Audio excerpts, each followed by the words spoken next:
prayer is opening of our hearts to God as to a friend. That's a really good definition of prayer. But nobody's taught us, like, what does it look like?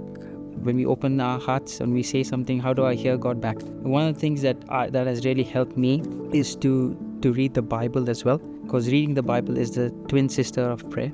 And as we start to read and maybe memorize or listen to some of those verses which we can treasure, and then what tends to happen is that when we say something to God, and then the still small voice will bring one of those verses back, and then it's a back and forth with Him. And it may be something like, Lord, I'm having a terrible day today, and just like it's no use trying.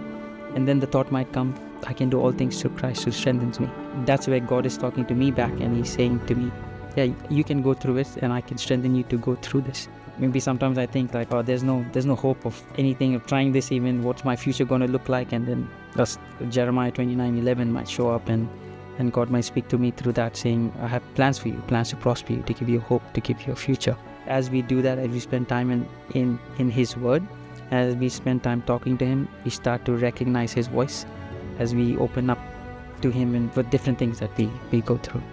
When I struggle the most, maybe when with guilt or things like that, I go back to God's Word for His voice, because there's so many voices condemning me, shaming me, all kinds of things just in my head. And those are the times that I can have peace, I can have assurance, I can have comfort knowing that I'm valued by God, and no matter what I have done or what I have not done, He still cares for me and still wants good for me, and He still walk with me. And that's a big blessing for my life.